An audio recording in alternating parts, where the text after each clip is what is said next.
Well, hello, everybody, and welcome. I'm very delighted today to serve as an opening act for today's exciting ISSM webinar. Today, we will be talking on one partner wants sex, the other one does not. How does handling sexual discordance in otherwise happy relationships? My name is Omar Rahim. I'm a urologist and sexual medicine specialist at the University of Chicago. I'm also the ISSM webinar series chair. It's my extreme pleasure to introduce this topic today. We will be really hearing state-of-the-art talks and moderation from our esteemed faculty with us today. I'm really excited about that today. Next slide. And for the first time, and this is a new, the ISSM webinar series through Zoom platform is offering an option to add automated subtitles, including translations in multiple languages. You'll have the option to enable that through your Zoom screen. You can select the language that you choose via your own screen. And to do so, at the bottom of the screen, next to a chat and a QA function, you'll see a third button, show captions. And when you click on that, you'll see select different languages, and you can select from that language that you desire to have this closed caption. I want to warn you that the translation may not be exact, so please do use your own knowledge in this as well. Next slide. So the ISSM has been around for many, many decades, and it's the mission and the vision of the ISSM is that every human being has the right to a healthy and satisfying sexual life. As you can see from the slide stated here, the International Society of Sexual Medicine, ISSM, was founded in 1982, and the principal orientation of the ISSM is now towards covering the whole field of human sexuality, male, female, transgender, and all aspects and disciplines of sexual health.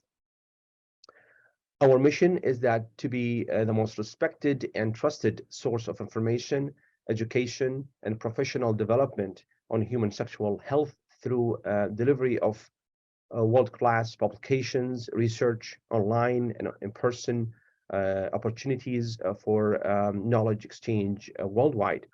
For example, today, our webinar has been one of the popular platforms that we've been doing since the pandemic, and we're expecting to have over 500 registrants for today's webinar. The ISSM has 7 affiliated international societies, as you can see from this map, representing different corners of the world. Each society has been very active and involved in the regional dissemination of knowledge in sexual health to their doctors and providers as well as patients. The ISSM work very closely with those affiliated societies and providing a platform or forum in which we can disseminate the highest quality of sexual medicine and health to our patients and providers. To do so, certainly throughout the last few years, we have seen emergence of the virtual platforms such as Zoom and webinars like we have today. These webinars has been incredibly important to the dissemination of the delivery of the health and sexual health we are providing today, for example. However, we have 4 journals that has been seminal an integral part of ISSM. And the initial one was the Journal of Sexual Medicine. As you can see here, publish high-level research and publications in variety of sexual health. We have the Sexual Medicine Reviews, has the highest impact factor among all the ISSM journal family, publish, again, high-end reviews in sexual health. We have the Open Access Sexual Medicine. And lastly, we have the Video Journal of Prostate Urology, which is a video journal that geared towards surgeons to provide them with the highest techniques and the newest techniques in sexual medicine. Today, I'm honored to have Dr. Michael Perlman to join us to moderate today's session. Dr. Perlman is a clinical professor emeritus of psychiatry and former clinical professor of reproductive medicine and urology at Weill Cornell Medicine in New York City. He directs the Human Sexuality Program He founded the MAP Education and Research Foundation, and he uses very novel ways like the sexual tipping points to diagnose and treat sexual dysfunction. He published over 65 articles, over 25 chapters, over 285 presentations, and lately, in 2022, the Society of Sexual Medicine North America presented him with the highest Lifetime Achievement Award. With that, I'm very excited to have you here, Michael. I'm very excited to listen to your moderation and your esteemed faculty talks. With that, I'd like to turn over to you, and best of luck. Thank you very much, Omar. Very gracious introduction. Really appreciate it. I'm very excited to be here actually and moderate this particular panel. I think you'll all find it fascinating. This is such a common clinical problem and presentation that I really look forward to our two superb speakers and what they have to say about it.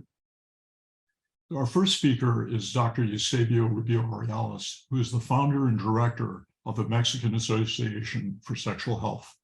He was president of the Mexican Federation of Sexuality, Education, and Sexology. He was president of the World Association for Sexual Health and president of the Latin American Society of Sexual Medicine. He's a professor in the National Autonomous University of Mexico, and he directs a PhD program in human sexuality at the University of Nexum de Mexico. My dear friend of more than 40 years, Dr. Eusebio Rubio Orellana, please. So I will start. Thank you very much. I want to thank Mike for that kind introduction. As he said, we've been friends for many, many years. And if I have the next slide, please. I also want to pay recognition to this group of very, very recognized scholars. We were called to work in the standards committee of the ISSM some years ago. And we have such interesting discussions. There is Mike, and there is a lot of people. Some of them have already left, like, well, we'll mention Ellen and Marcel, and many of them are recognized well. But the point is that we were discussing at that point, and we had the book very well developed, and the topic of males having problems with desire was not considered. So I question, why don't we have something on males having problems with desire? So they look at me, okay, you do it. So for that reason, I became, preparing lots of materials and doing reviews and proposing things on this particular topic. And I thank for the invitation to the society. So the next slide, please. The first thing we need to do when we have a problem, when one wants and the other doesn't want, and I believe what I will say applies to men, but mostly also to females, I have to say. And the first thing that we need to do is to define if there is a clinical condition or not. Not all the time that people complain of this, there is a clinical condition. But this is a very important distinction. And to do that, well, once we do that, we know which path to follow. We have the next slide, please. The path to follow may seem to be a little complicated. This is a modified algorithm that I published some years ago, looking at what kind of thing we need to look for factors explaining. I will go through this in the presentation, and I believe that it will become much more simpler once. But the first problem, the next slide, please, is defining if there is a clinical condition or not. It may not be just the complaint. And we have a problem, really. Next slide, please. We have two systems for diagnosing, two systems for identifying the problem. One is the very well-known DSM-5, now in the text revised version, published a couple of years ago. We have also the international classifications for diseases from WHO. And the conditions, the criteria establishing each of them are not exactly the same. We have the next, please. The next slide. So this is the description of sexual dysfunction. And I will not go into detail of the full definition. It is there and it will be available later on. But I would like to point out that the focus of the DSM-5 is identifying disorders, and the focus of the ICD-11 is identifying the syndromes, which are not totally different concepts, but they are different, especially when arriving to sexual dysfunction. There is a requirement in the psychiatric manual to rule out other problems, such as mental disorders, medications, medical conditions. This requirement to make the diagnosis in the DSM-5 does not exist in the ICD-11, and I believe that is much more usable for the reality of the clinical practice, where all the etiological considerations are at once and not selected by the patient. Next slide, please. So the problem is that if we use the DSM-5, then there is a requirement, if we have the next slide, that criteria when the diagnosis cannot be made if there is some explanation which is not mental, and that is the case for many, many cases. In the other case, in the ICD-11, there is the possibility of explaining, identifying, classifying the condition considering. Next slide, please. We go back to the algorithm. Oh, no, sorry. I overstepped. No. The next one, please. So the problem of thinking that men always have to have sex prevents the realization that this is a rather common problem. If we have the next click, please. We looked at the prevalence of this in two studies. One is a little old, the Laumann study in the publication. It's a representative population of the United States. And the other is a newer study made in Germany, also with a representative sample, with the advantage of using the personal distress in the consideration of the diagnosis, and the prevalence of the dysfunction of hypoactive sexual desire. Well, it's a point considering with the prevalence of erectile problems. You see that this is a very common condition. Next slide, please.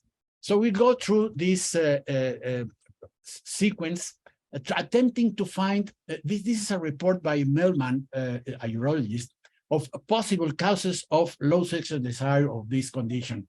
I have added as a cause what is called the hypoactive sexual desire disorder, the one which is classified in the DSM-5, which is really an independent condition. I will go a little more into that in a minute.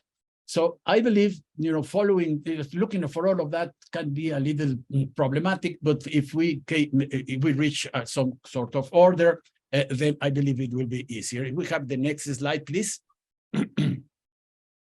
And we go to consider, this is a report by Pedro Nobre and his group. This is a complicated psychosocial scheme of path analysis. But the important thing here is that we find that the factors that explain the variations in sexual desire are of very, very various types: dyadic adjustment, psychopathology, medical factors. And you see the complex interaction of these factors. In a more recent report, you have the next slide, please. The same group look at sexual boredom, which is really related to the fact that one is not interested in sex. And the interesting thing, next slide, please, as he found the several profiles, I will not go into the details, is that in women, the sexual boredom profiles were related to partner and relationship factors, and that was not the case in men. In men, the clinical conditions were not related to relationship, which is something very, very interesting. So we have to go back to our clinical assessment of the conditions. If we have the next slide, please.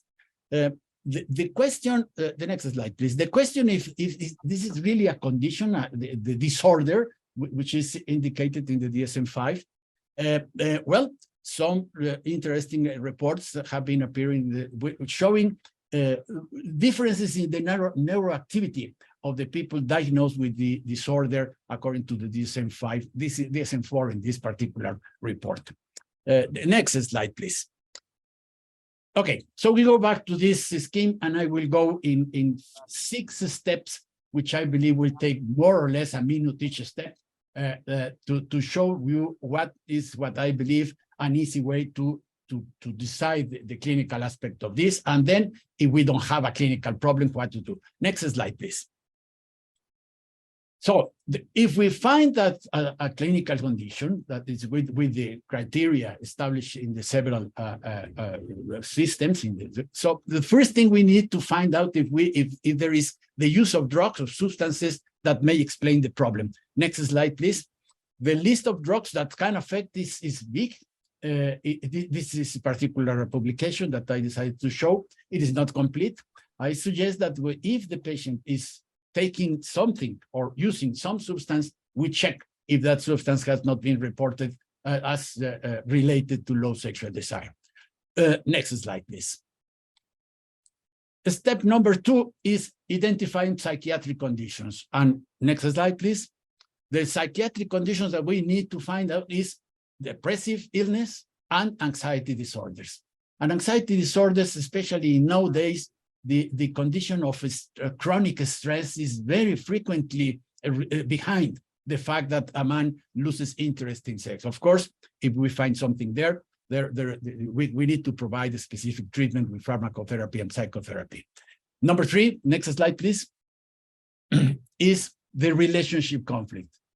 That is what we are assuming in the title today, that it does not exist if the couple is happy. I will just mention that happy couples sometimes are not conscious of their conflicts, and are something that we need to do in the clinical practices to identify, because many times the anger, the unfinished business are not conscious and are behind the relationship. This requires a specialized intervention if we identify a relationship conflict. Next slide, please. And of course, the couple and relationship therapy is the indicated. Next slide, number 4, it's the endocrine problems. And we have talked, Mike and I, frequently of the transdisciplinary nature of our endeavor, because we need to understand, at least if we are not endocrinologists, we need to understand that there are a number of endocrine problems that may explain this. Next slide.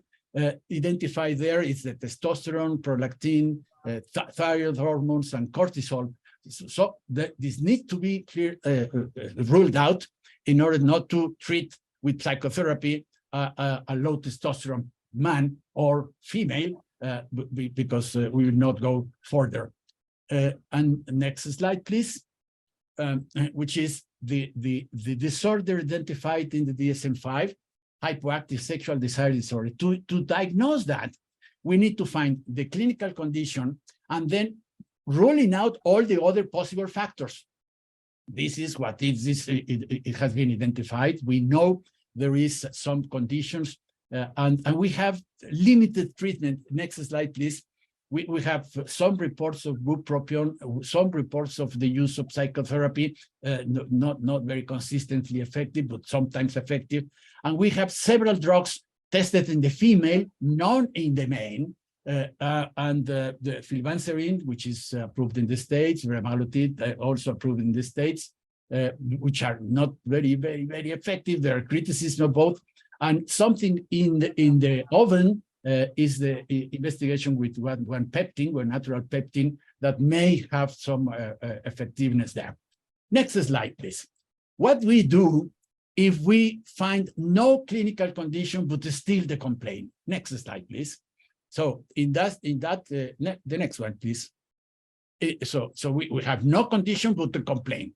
So in this instance, most of the time, we need to rule out any other medical problem that may be interfering, not in the form of a sexual dysfunction, but many times the action to be taken is education, psychoeducation, and you're attempting to summarize what kind of education needs to be provided.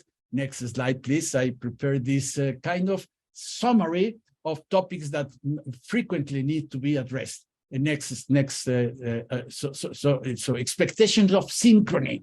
People think that when they marry, they will experience sexual desire at the same time, and that is not the case most of the time. expectations of natural source of mutual desire. That is something that also troubles couples very frequently. Next one. The need to deal with multiple couples separators, like children, friends, in-laws, extended family, work. Oh, my goodness. And people just after experiencing the initial emotion of the initial years of the interaction, find out that the time is gone. They don't have to explore. They expect to appear automatically, and that is not true. They need to understand that reality. Next, please. Desire as a result of sexual arousal. This is something that needs to be understood. Many times, desire is not there, but if you start interacting, the desire appears, and that is shown in females very, very clearly. In my opinion, that also happens to many men. Next, next, please. And desire does not equal erection. That is a problem for men. Men have problems with erection, and they think the desire have gone because the erection is out. That is not true. There are two independent phenomena. It is very important that men identify that this is not equal. And the next, please, which I believe is the take-home messages. So it's four things. The first step is when you find a couple supposedly happy relationship and one partner wants and the other doesn't, the first step is to clarify if there is a clinical condition or not. Next, if we find a dysfunction, there is a need to carry out careful diagnostic work to identify possible etiology. Next, a specific treatment will depend on etiology, of course. And lastly, if there is no clinical condition, the psychoeducation is to be provided, clarifying error of conceptions and unrealistic expectations. And with that, I finish, and thank you very much for the opportunity to share with you these ideas. Eusebio, thank you so much. We do have some questions, but I just want to compliment your emphasis on the need for psychoeducation and the importance of careful etiological discovery. So many men, as you point out, presume if they didn't have an erection, they must not have desire. And yet, especially as men age, this becomes more and more the case. But first, we're going to go to our next speaker. I'm delighted to introduce Mary Kay DeVita is a psychologist, a sexologist, an assistant professor at Maastricht University. She teaches several courses and workshops on sexual responding at the university and in post-academic sexology trainings just like this one. Her research involves psychophysiological studies on basic mechanisms of sexual functioning, sexual interactions between partners, and attachment in relationships in relation to sexual responding. Her clinical research focus is on female genital pain, and she is the editor-in-chief of the Dutch Journal of Sexology and the Secretary General of the ISSM. Please, we look forward to your remarks. Good afternoon. Thank you for the introduction.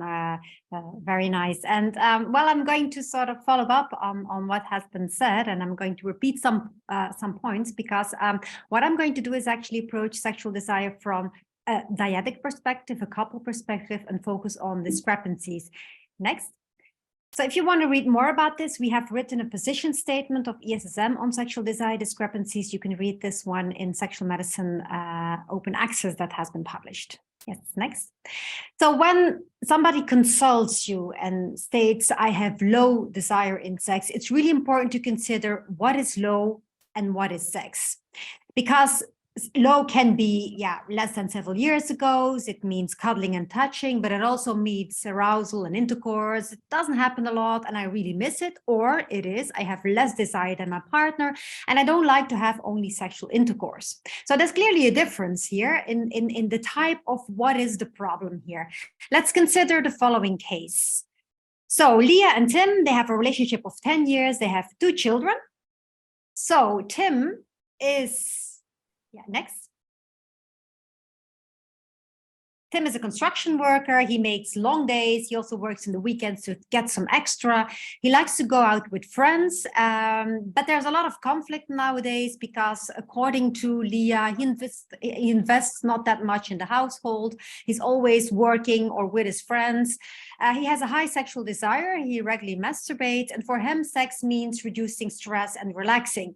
And it's clear to him, Leah has a sexual problem. Okay, let's move to Leah. She's a secretary at school. She works 9 to 5 part-time. She invests a lot in the household and in the children, so she hasn't have a lot of me time, and she feels that she's not appreciated by Tim. She has a lower sexual desire, which gradually declined throughout the relationship, and there's a lot of relationship conflict because of her problem. And she feels a lot of pressure to have sex with him, and that even lowers her desire even more. So here you can clearly see there's a difference in the level of desire. They want different levels of desire. Tim wants more sex and Leah wants less sex. Let's move to the next case to give an example of Sarah and Brian have a relationship of 8 years, no children. Let's start with Brian. He is a professional tango dancer. He's extrovert, social, spontaneous, enthusiastic, expressive. He has SM fantasies since he was 20 years old, and he did explore some of the SM with Sarah, but she didn't really like it, so they stopped. He feels frustrated. He ruminates a lot about it, and he feels less desire to actually have sex with Sarah because he's frustrated about the fact that there's no SM involved, and so he stopped taking the initiative. And he really misses the sexual freedom and to express his sexuality. Let's see, Sarah. So she's an account manager in the law office. She's more introvert, passive, reserved. She has lower sexual desire. She clearly prefers vanilla sex. She is open to try out new things, but she clearly develops an allergy for SM-related acts because there's so much pressure on this SM story. And she really misses the intimacy.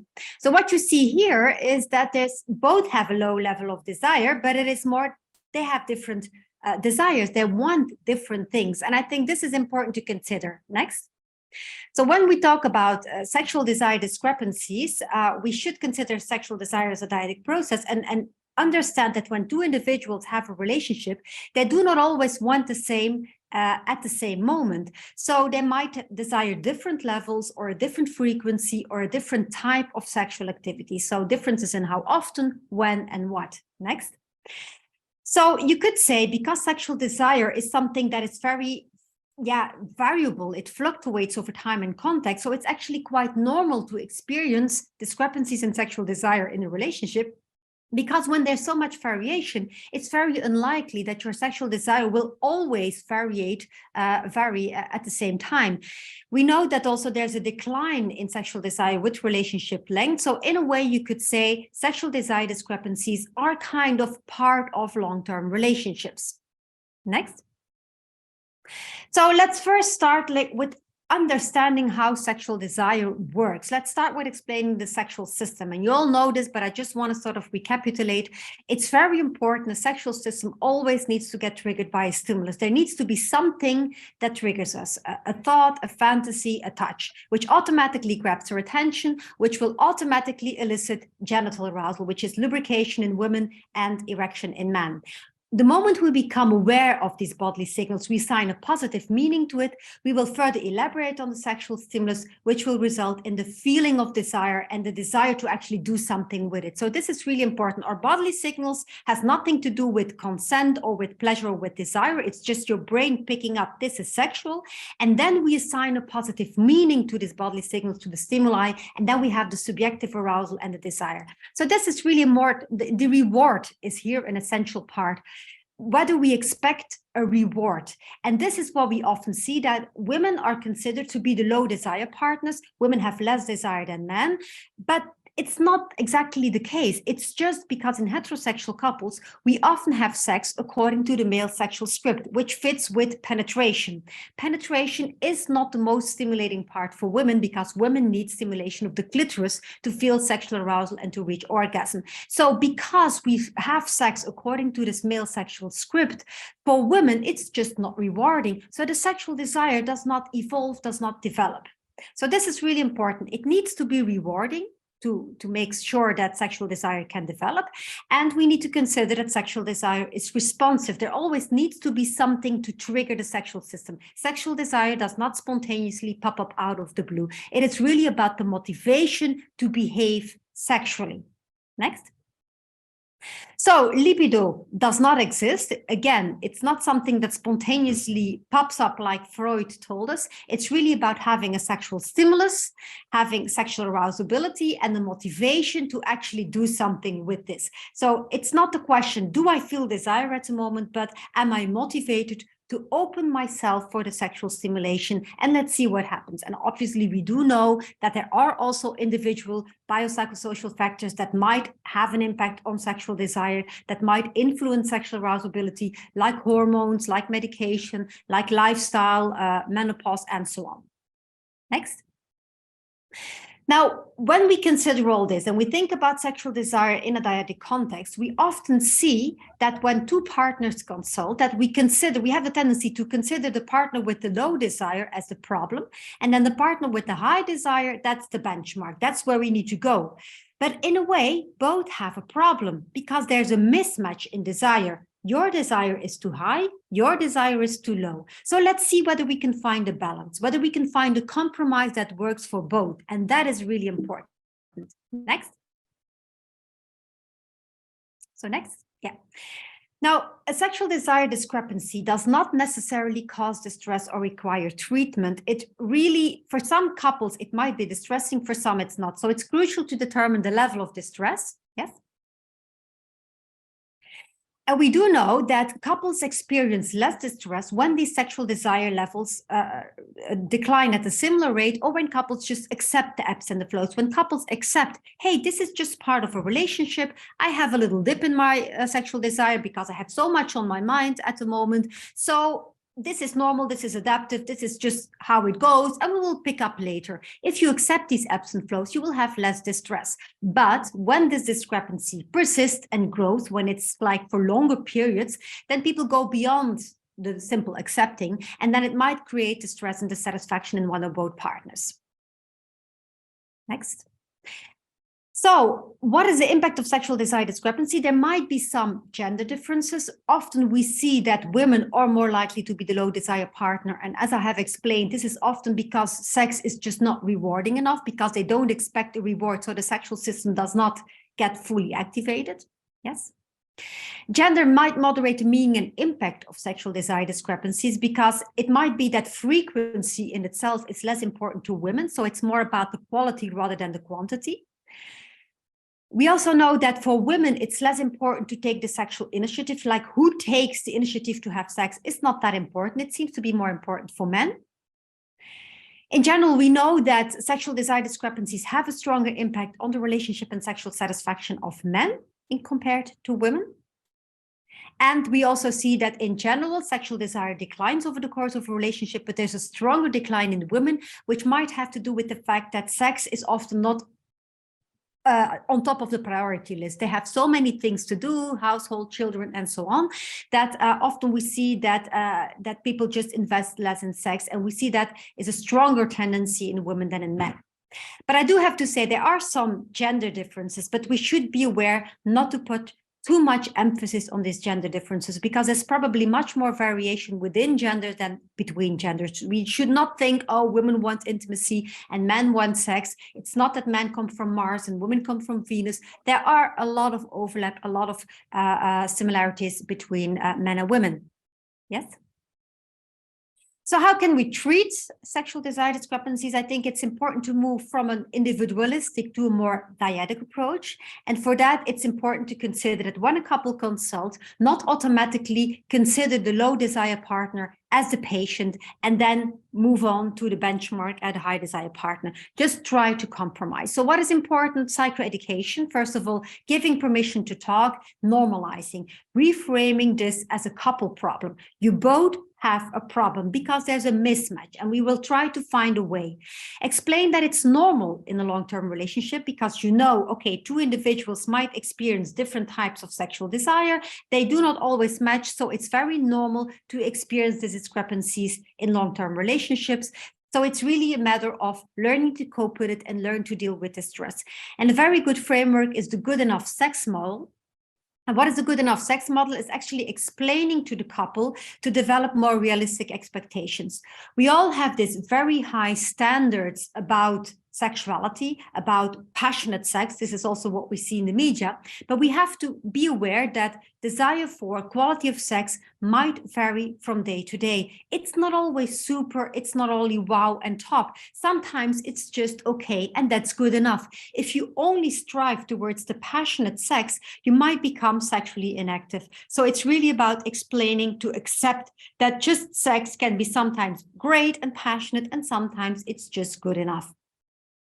Next. It's explaining, it's kind of accepting, but obviously it's not just accepting and leaving it there. You can have some specific advices to break the routine, to broaden the definition of sexuality, to tune the sexual responses. And what are these specific advices? I think, first of all, communication skills training, just openly learn to talk about your sexual wishes.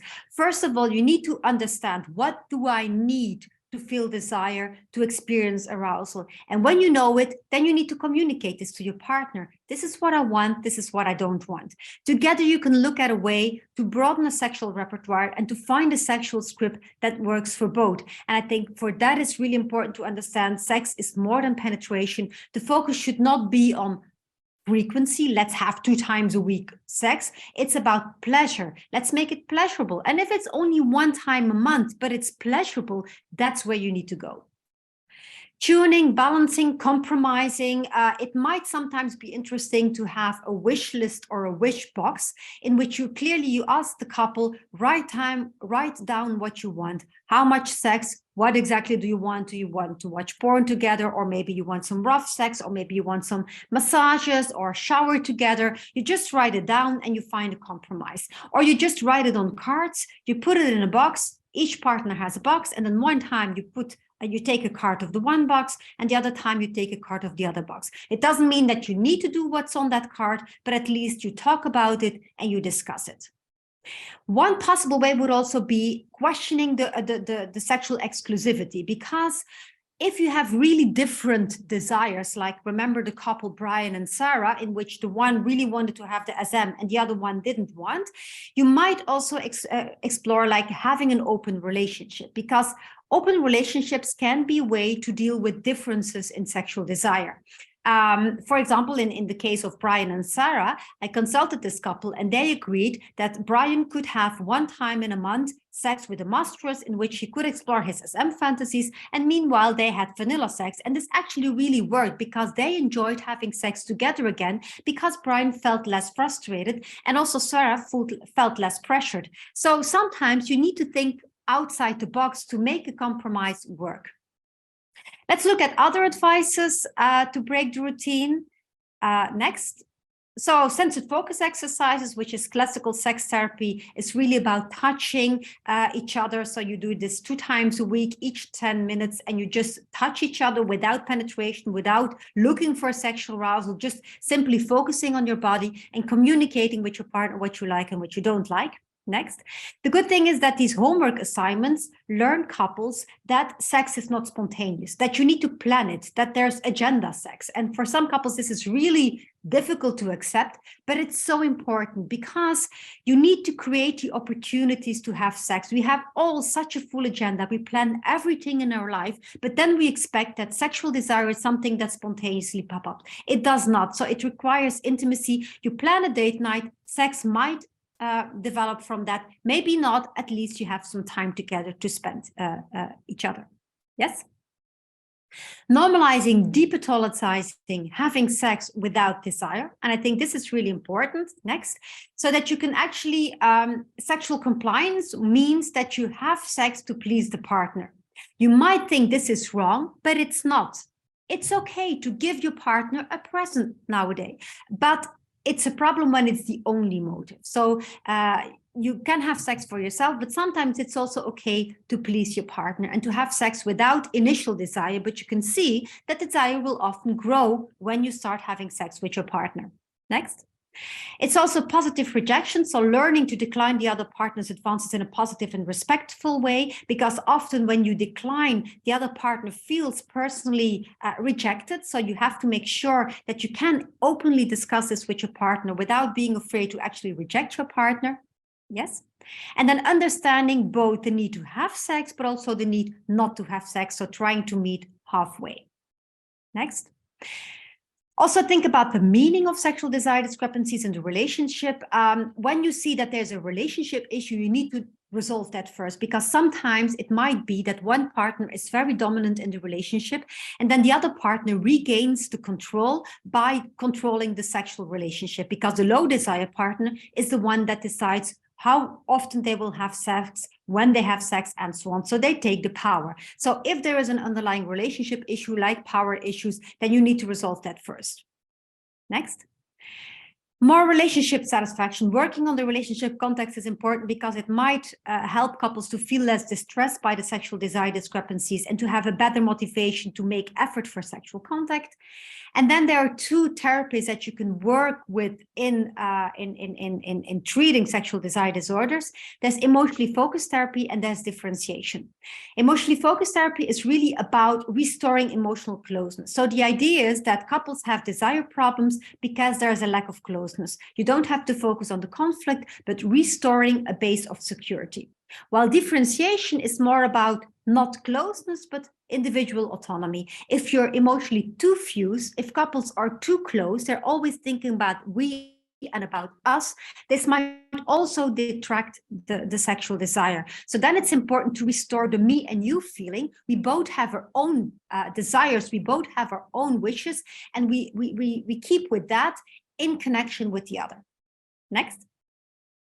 So key elements, you can give the several elements.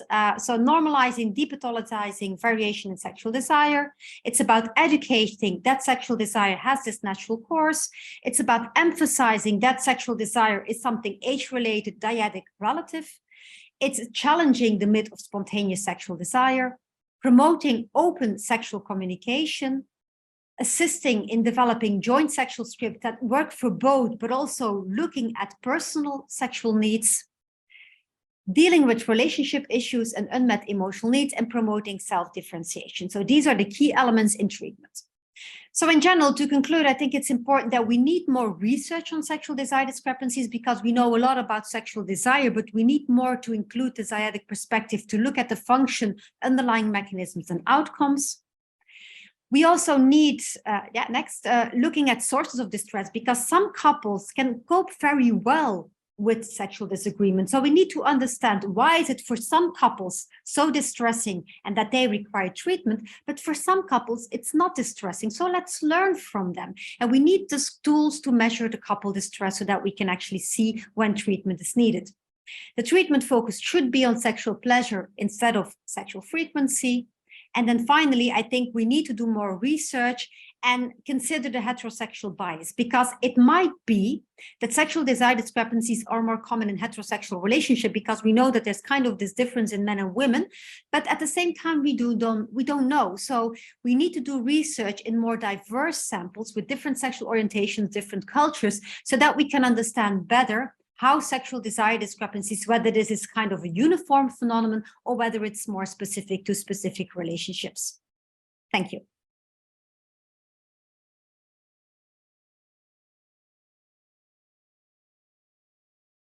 You're still muted, Michael. I'm happy to repeat how much I enjoyed your presentation. It was extremely articulate. I want to just emphasize one or two things that you mentioned. I do think that the differences between men and women are often overplayed when you talk about a given individual. If you look at the two populations, you can certainly see differences, but I see it as overlapping curves, with the medians being at different places, but the area under the curve is so variable, you can't predict a given woman or a given man, and that would be a mistake to try and do so. Yeah. One aspect of that I think is important is some people are able to use sex as a stress relief, whereas other people need to be relieved from stress in order to be able to enjoy a sexual experience. And there are some differences, obviously, especially the more chauvinistic the culture, the more pressure on women to do multiple things domestically as well as work does reduce the amount of reward they're going to be getting from sex. But to go back to your point about reward, one of the things where I do disagree with you, I actually think frequency can be important, especially in a younger couple, where you might have a situation where somebody has recently given birth and they're working and they're overloaded with domestic responsibilities, and he's looking for the relief that stress might provide, and she's looking more for some intimacy. I think in a situation like that, what you suggested about normalizing the gift, if you will, the notion that you can have a sexual experience without having as much motivation for it yourself, and then maybe it happens, maybe it doesn't for you. But what I do suggest to couples is they avoid having intercourse at that point, and instead she provide him either manual or oral stimulation. And while some men will immediately dismiss that as sort of not meaningful to them, I'll remind them about if you were 17, 16 years old, and a beautiful woman like this offered to take you, behind the bleachers and give you a hand job or a blow job, what do you think your reaction would be? So this notion that everything, has to be intercourse, or it's not manly, it's not grown up, I think can be ridiculous. And the importance of being able to plan sex as opposed to it being spontaneous, and going back to teaching people when they first go on dates together, of course it's planned. In fact, it's hoped for. So they're preparing themselves, they're getting themselves ready, and there's a whole ritual that goes along with that. But we do have a bunch of other questions, so I don't want to take up any more time. Eusebio, the first question to you is, why would bodybuilding and eating disorders be an etiology for low desire? Is that something that you can address? Well, briefly, those conditions really interfere with the regulation of hormones, and bodybuilding especially is a problematic situation, because people just inject themselves all sorts of androgens and hormones, and that deregulates the naturalness of the production and it blocks. So the consequence of bodybuilding many times is that the normal sexual function is interfered by these interventions, and the sadness of it is that at least in some areas of the world, such as our country, well, people not prepared to manage these interventions, such as the people working in gyms and things like that, provide all sorts of interventions, very aggressive, and they do a disaster in the naturalness of the regulations of the hormones, and they block the natural circuits in the brain. That is a simple answer. Thank you. Marika, someone asked, is sexual desire something cyclic in both men and women, and for example, with menstrual cycle? And what is your thought about that? Yeah, I think obviously we know that sexual desire, it's in our mind, but there are also obviously biological factors having an impact. And we know that the menstrual cycle will have an impact on sexual desire, depending on whether or not you take hormonal anticonception or not. So that is indeed, I mean, there's a cycle. So it's the variability of sexual desire. And that's also one of the things why I have sometimes issues with questionnaires measuring sexual desire. It's often, how was your sexual desire during the past 4 weeks or during the past 6 months? I think this is a stupid question, because how can you respond to that? My sexual desire indeed can change across my menstrual cycle. It can change throughout the day. It can change during the past week, that maybe on Monday, Tuesday, I had high desire because I was a little bit more relaxed. Yeah, so it's so different. And I think that that's something that we need to take into account. And that's why I think also when it comes to sexual desire treatment, that you really need to listen to the persons that are in front of you and the people in front of you, and explain this also to them, that it's so variable for both men and women. So that makes it very difficult to really always expect that you can only have sex when you both desire the same at the same moment, if you know it's so variable. So there will always be someone taking the initiative, having higher desire at that moment than you, but that's okay. Taking the initiative, see what happens. I always say, give it 10 minutes at a time, just see what happens in your body. Maybe your desire grows and your arousal grows, maybe it doesn't, but at least you had 10 minutes of intimacy and cuddling. So I think that's the most important. So being compliant to the initiative of the partner and seeing what happens with an open mindset is important to understand how sexual desire evolves. Eusebio. Yeah, I just want to add to that, well, to really complement to your view, Marika, but the problem is the expectations. We, at least in many areas of the world, we lack formal training in what a relationship is. Yeah. So people experience the initial stages, and that it seems that desire is automatic and always present, and you don't have to plan anything because everything is spontaneous. But that lasts, I don't know, a very short time. The moment that the life becomes more realistic, all the processes mentioned by Marika that become a problem. And at least in my experience, the idea of planning sex is heard as the most unromantic thing. But in reality, when people start a relationship, if they do something, is to plan. Exactly. They plan everything, they set time apart, and then they feel, oh, should we find, do we have to plan sex? No, that should be spontaneous. And that is such a misconception that creates many people to suffer. Yeah, I think that's a critical piece of psychoeducation, is to help people reconceptualize and recognize by asking them to explore some of their early sexual experiences together. What was their thinking in anticipation of it? How did they light that pilot light? And that may have happened automatically because they were drawn enough to each other to be thinking about these things that created, in much the same way as Marika had suggested, not as spontaneous. They may have interpreted it as spontaneous, but really it's in response to these sexual thoughts that they were eager to re-experience again and again. Yes, and it's probably, it can be sometimes that you feel it's unaware, but maybe throughout the day you had a certain glimpse of thought, and that's something that triggers your system and that activates you later on. That's often what happens. But people just, it's also because the media image of sex being spontaneous and passionate all the time is that we just expect that from relationship. And I think also, especially for young people being affected by all these media images, that we really need to have a good psychoeducation to explain how sexual desire and sexuality works in long-term relationships. Absolutely. There's a very interesting question that just came on that I want to read to both of you and let you respond, and I will as well. The question: I found that underlying the sexual difficulties, there's a problem with sexual fantasies. A discrepancy with reality and with the partner is the only solution suggesting an open relationship. And then the follow-up was, does pornography worsen this discrepancy? I have some thoughts, but I want to hear from both of you first. Well, let me tell you that unfortunately, pornography has become the #1 source of information about what happens in sex.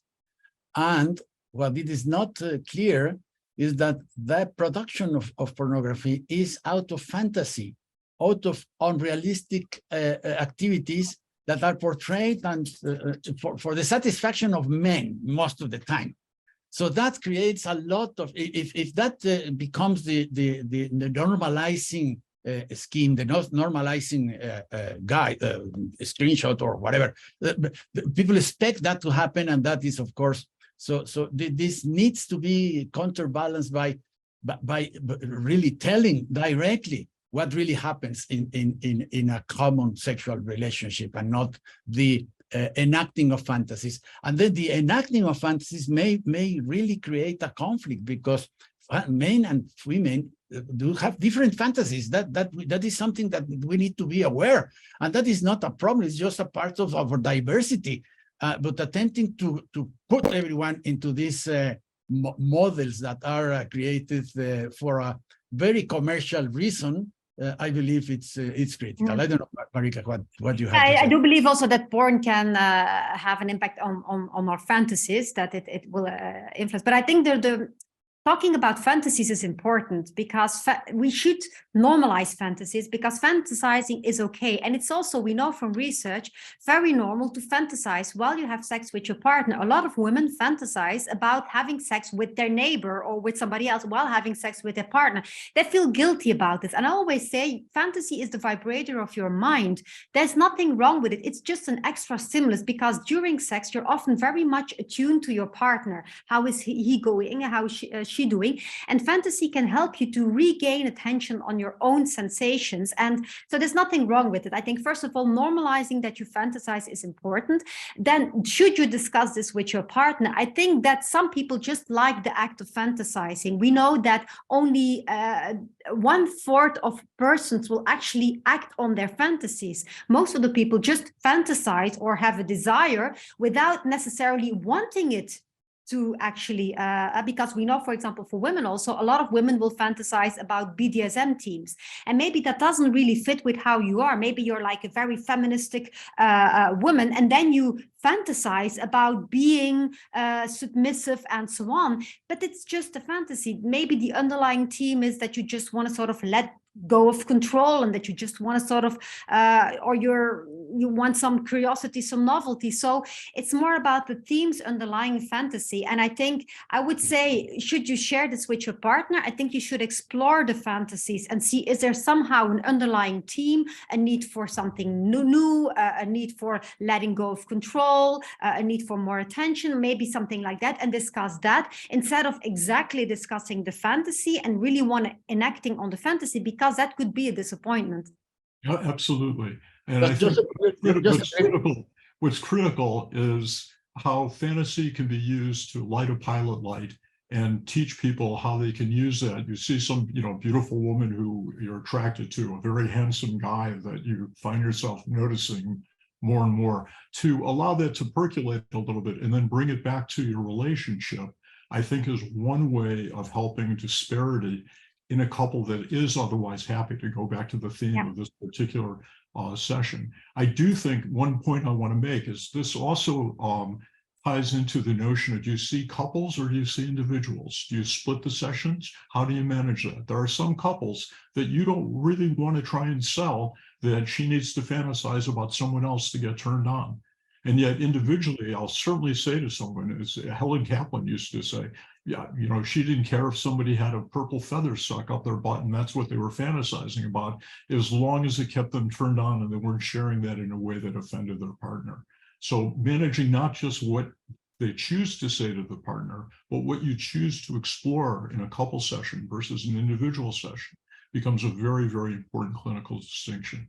I think Omar is waiting for us at this point in time. Go ahead. Say you have the last word. Just a clarification, because I sound myself a little dramatic with pornography, and this is not so bad many times. We know from research that many people use pornography as something that just entertainment. And if we look at that with the clarity that it is fantasy and not necessarily reality, then it can be positive. It's not always bad. The problem is with youngsters. That is where I find very problematic, because they don't have the scheme, the experience, and sometimes they are confused. So it's a question of learning all those possible sides. And yes, sometimes it is even helpful for the couple to.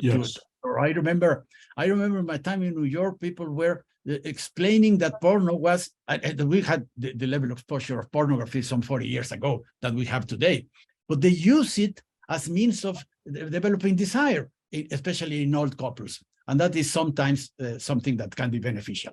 So that was briefly. Thank you both very, very much for your comments. I'm going to hand this back over to Omar at this point in time. Thank you.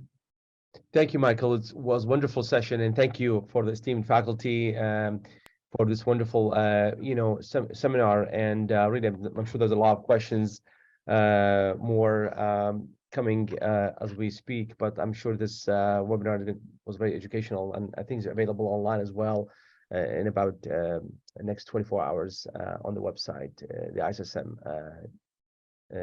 .university.